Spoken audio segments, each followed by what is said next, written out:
schools is always a challenge, as well as his summer schedule.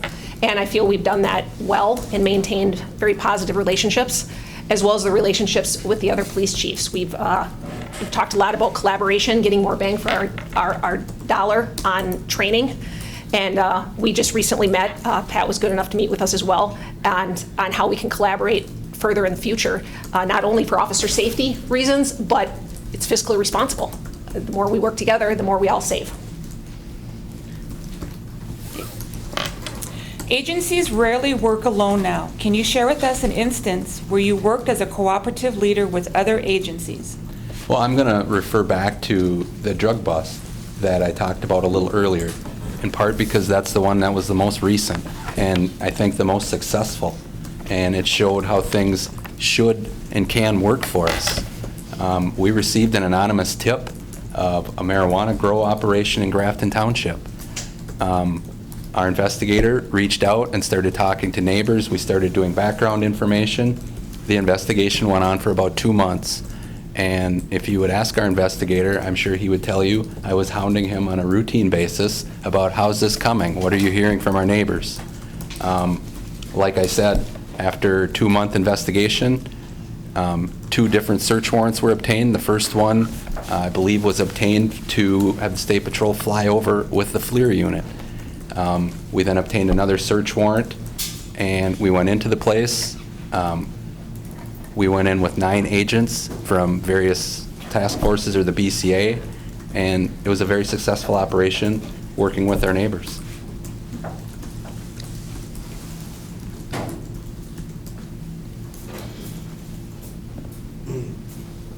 Next question goes to Pat. Okay. What are your thoughts on body cameras? Are they needed in Sibley County? That's a very interesting question. Body cameras are coming. They're coming everywhere. It's just a matter of time before the state legislates that everybody wears one. However, there are some unsettled issues with body cameras right now. And the 2 biggest issues that need to be settled are what is public data and how are we going to store all this data? The storage of, so what would happen if we're wearing body cameras, we will have a policy that they will be on every time one of our deputies has contact with a citizen. You can imagine the storage for downloading all this data.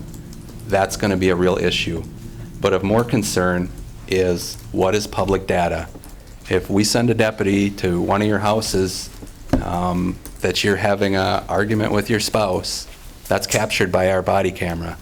If it's deemed that that's public information, your neighbor can make a data request to us, and we will have no choice but to turn that information over. That's a real concern of mine, is people's privacy. You have the right to privacy in your own home, and I believe that you should have that. So right now, I'm very leery about going with body cameras, but I'm quite confident that before I retire, I'm going to see them here in Sibley County. The same question to Karen. And here's the question. What are your thoughts on body cameras? Are they needed in Sibley County? Body cameras are coming everywhere, regardless of the size of the community or county. I certainly agree with that. It's the wave of the future. Now it's difficult to even prosecute a lot of crimes without actual video, or more difficult, because that's the expectation now, it seems, in court. And so I do believe it's going to be a necessary expense, and not an optional one at some point, sooner than later. And so I've even talked to our council about it, and there's a lot of questions out in the news, especially with the some of the riots and other race-related issues we've had with police throughout the country that have made news were body camera footage. My opinion is, yes, we will need them at some point. Until we do. Right now, I've been more concerned with putting boots on the road, as long as we have squad cameras until we go to those. But I know at some point in the very near future, we will be going to those, because the public wants transparency, and they demand transparency. In fact, seems to successfully prosecute crimes, we need that extra footage. And I do agree with there are some privacy issues. And I've read a lot of articles, a lot of police articles on those sorts of issues, especially with larger departments. Data storage is certainly an issue, because that's going to be, it costs a lot of money and not only vetting it out, but just storing that data. But I do believe at some point, yes, I would be enthusiastic about protecting ourselves and the public with that extra footage. And I would have no issues with working with the county attorney with privacy issues. That's why we have a county attorney.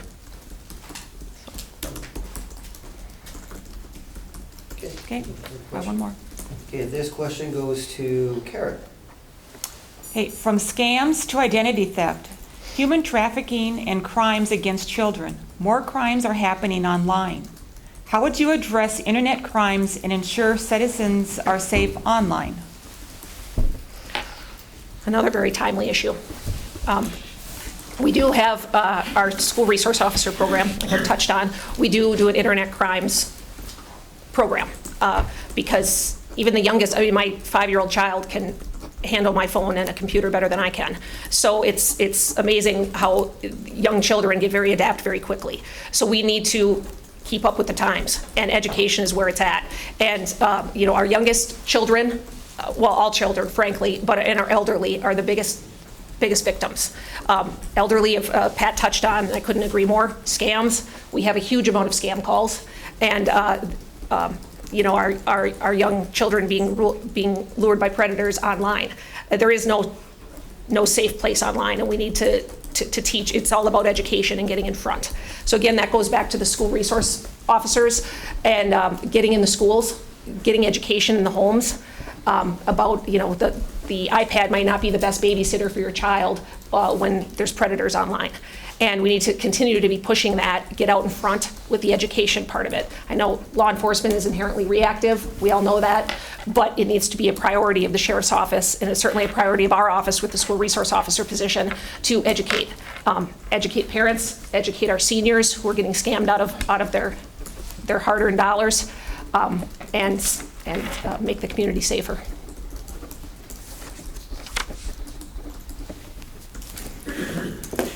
Okay, here's the question again.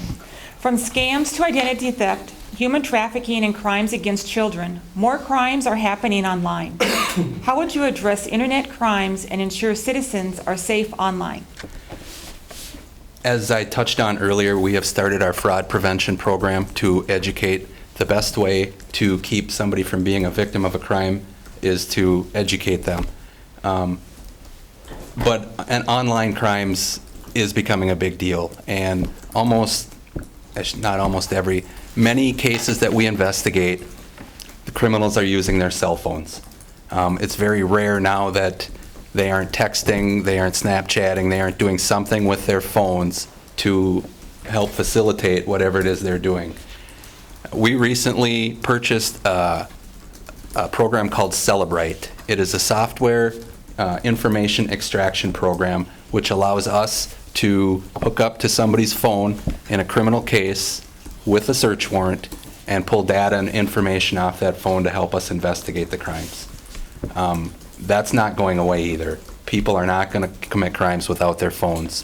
We don't see computers being used nearly as much anymore, but we see a lot of crimes being used. There's cell phone assisting them using the crime. It's also imperative that as technology continues to grow, and I've talked about that we need to keep up with it, we also need to keep training our deputies, and we need to train our officers, and we need to know what crimes are going on.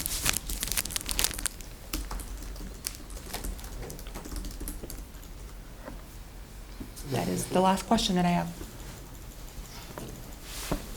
So any more questions? Yeah, I've got one.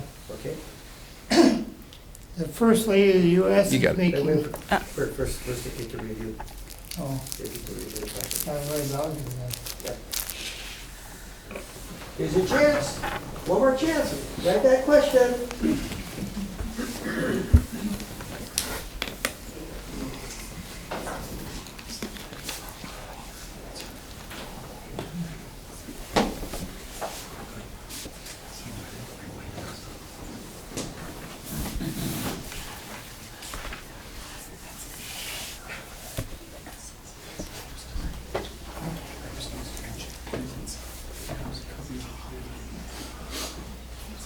No.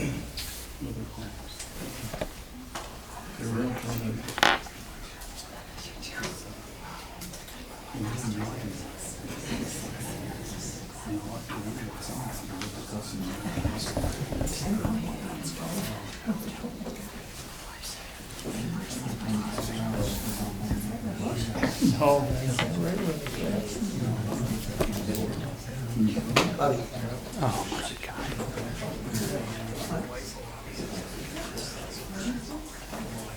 First in the U.S. is making a big push on bullying. What would you do to keep to help end this in our county? What are the odds we're going to answer that one? That's future. Future needs technology. How will you address that? Haven't we addressed that? I think so. First Lady of the U.S. is marrying. Making a big push on bullying. What would you do to help in the county? Address this in the county. I'd say that one. Okay, we'll do this. That's fair. Hey, Bobby? I'm done. Right? Last question. Announce that, please. Thank you. Is it you or me? I don't even. Last I think question. it's you. okay, last I don't know. question to. Is it me? All right. Okay. So the First Lady of the United States is making a big push on bullying. What would you do to help citizens in the county with bullying? Bullying is definitely a serious issue. It's something that we as a society need to take seriously. I think the best way to address bullying is in the schools. And as I talked earlier, I would like to see our office, the sheriff's office in particular, get more involved in the schools. I know that Winthrop has an SRO. I know that the chief of police in Arlington and the Arlington Police Department is very active over in their high school. I assume, I don't know how active Gaylord Police Department is in their school, but it's vital for all of law enforcement to get active in the school.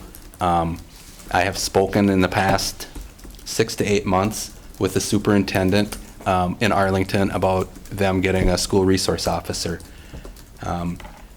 Now, that gets real tricky funding-wise when a sheriff's office talks about being the lead agency for a school resource officer, because the school definitely needs to come up with their share of the funding. I believe in GFW, their school district pays for 75% of their officer. So I was told by the superintendent at Sibley East that they did not have the money at this time to do that. It would not be fair for the sheriff's office to attempt to put a school resource officer in one school district and expect the other taxpayers of other school districts to help fund that. So I don't know where that stands as of right now. I know Arlington is talking about it. I don't know how far it'll go, but education in the schools is vital to educate and to hopefully stop bullying.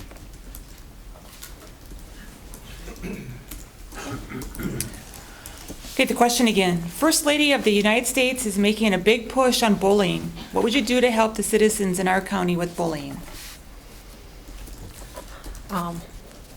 Definitely a big issue, and it's only gotten worse with Facebook and social messaging. I feel very lucky that I did not grow up in a time when there was that sort of thing, because it's now it starts out of school, and it all these problems bleed into school. And again, I feel like I've touched many times, I don't mean to be a broken record on our school resource officer program, but we have long worked with the Yellow Ribbon program, talked about bullying. It's more than just feelings, having a bad day, because those bad day feelings can often translate into youth suicide, which is unbelievably tragic and seems to have been on the rise the last 10 years.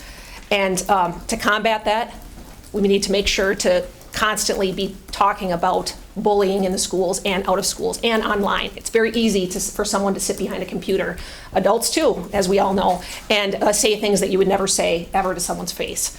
So to continue that push and continue to make a statement that, you know, it is a big deal. It's not just suck it up. Suck up those feelings, because that can often so end in tragedy. And like I said before, as far as the school resource officer program goes, you know, I agree with what Pat said about you know, when it's complicated when you're starting a process with another school at the county level, because you have to be fair. And again, I'll echo that my first priority would be mitigation planning with every school, the very bare minimum, and then going in as necessary and as wanted with every school. Every school has a different agenda on how we can, you know, officer-friendly programs. These don't have to be full-time programs. And other programs like the Yellow Ribbon program go in and have a deputy dedicated to that school, but not a school resource officer. So we're servicing all of our schools in the county, and we're getting that message out there. And then we can build from there financially with those schools, with the school resource officer program. Sorry. That's the last question. Okay, that was the last question. This is their last time. Last time, you see the commercials, you know? Last time, buy now. This is your time to put in the last question. If you do it in the next 30 seconds, you get double questions. If not, just a final statement from the board. Yeah, if not, we'll go into a final statement, and we'll give up to 5 minutes. You can use it as much time as you want there. We started off with Karen, so Pat, if you want to start off with a final. Sure. Okay. Thank you. Well, I don't want to repeat myself, but I did not know we were going to have a 5-minute wrap-up here, so I don't have a prepared statement for this. So I'm just going to kind of go over some of the high points that I think that I have. As I said before, I have 30 years of law enforcement experience, 24 of it in a sheriff's office, dealing with sheriff's office issues, dealing with civil process issues. Civil process and the jail are the two areas in which a sheriff's office is most likely to get sued. I have experience as 16 years a chief deputy in both of those areas.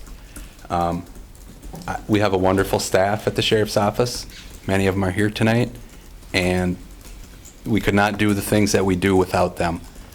But I don't want to harp on my experience forever, but I do believe that I have the right experience to do this job.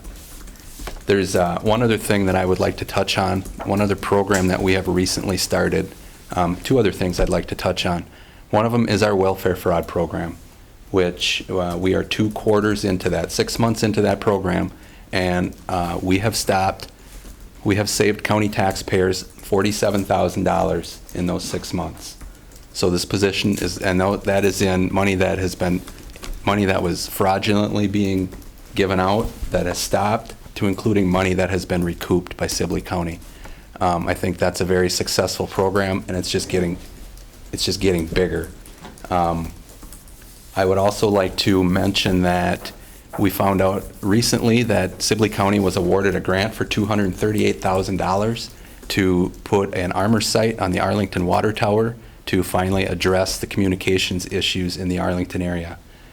We are still working with our legislators, who's sitting back there, to have legislation possibly changed, or to have the commissioner of the Department of Public Safety allow us to use E911 money for the rest of it, so it does not have to come out of Arlington and Sibley County's general funds.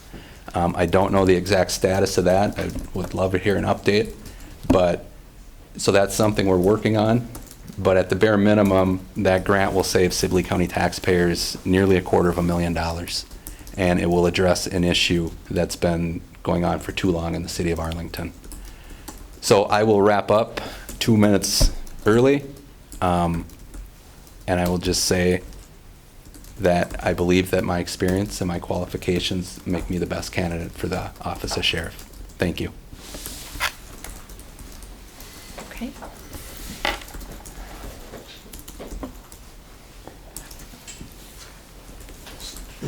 Okay, Karen? Okay. Well, I want to thank everyone for coming tonight, and thank you and to everyone who may view this on public access. I also did not know that, I apologize, I did not come prepared for a 5-minute wrap-up, so I'm gonna kind of wing it here. Again, I've been police chief since 2011, and I have 15 years of law enforcement experience, and I'm very proud to be part of the Sibley County family.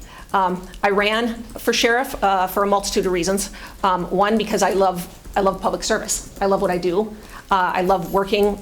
It's an interesting combination of the administrative work and on the road with the officers, being in touch with the public, and I love being a public servant, and that's what it comes down to. And I would like to continue that leadership at the county level. Also, you know, there are things at the county I feel need to be addressed and changed. Some have been mitigated, you know, some not.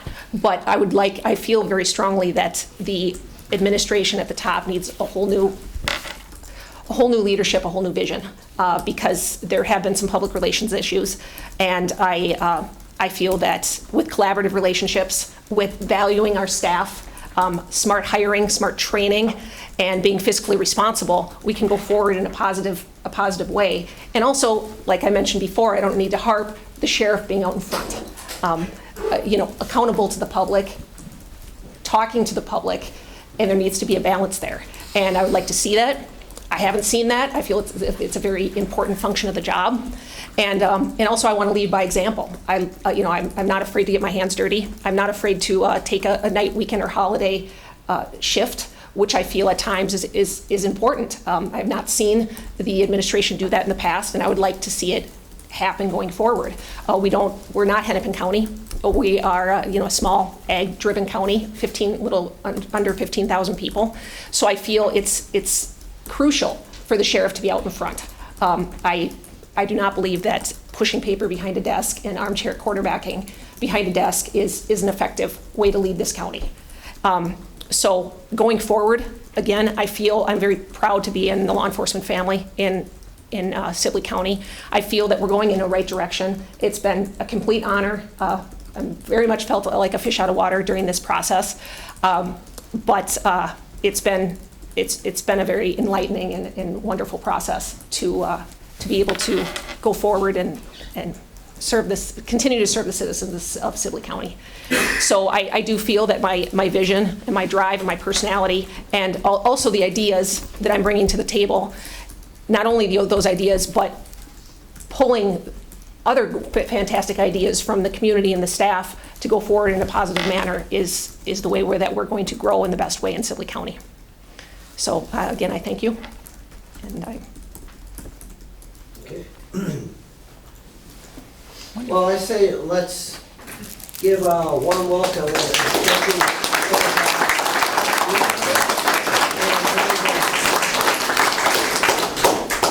God, I think I finally got your last name. Thank you guys for coming and being here. Thank you. You want a quick update on that grant he talked about? Yes. Yeah. Yeah. Okay. Yeah, it's a critical issue for the Sibley County schools of this area, is to be able to make 911 calls for school officials or other people in the district. So when I found out about this, which was during session, I requested the statute, and the statute plainly reads, according to any common sense, that you should be able to use the money in that, what's the name of that fund? E911. Yeah, E911 fund, and not raise taxes or spend taxpayer dollars besides that to be able to address that problem by putting an antenna, I think it's on the water tower. Right? Correct. Yeah. So Scott Newman was at the meeting along with Bob Ness, who was a representative from Colin Peterson. And at the meeting, we seemed to all agree that the statute had the plain reading that you should be able to use that money. Scott said he'd take the lead on it because he had a relationship with the commissioner down at the state capitol. I have been texting him to see where it's at, and it seems like the commissioner's office has been a little reluctant to give a clear green sign to use that money. But we will continue to put pressure on them to do that. I believe it's the solution to the problem, and it's something, regardless of who's elected, it's a vital, critical issue for this county, and especially for our schools. And we know some of the problems and violence that have been there. So that's just an update. Thank you. thank you. Thanks, Glenn. Any other comments, questions? Anything? If not, we'll dismiss. I want to thank everybody for coming out tonight and making this a good event. Thanks to Kevin for setting it up. Thanks to Commissioner Bobby Harder for asking the question. So thanks and good luck to both of you. Thank you.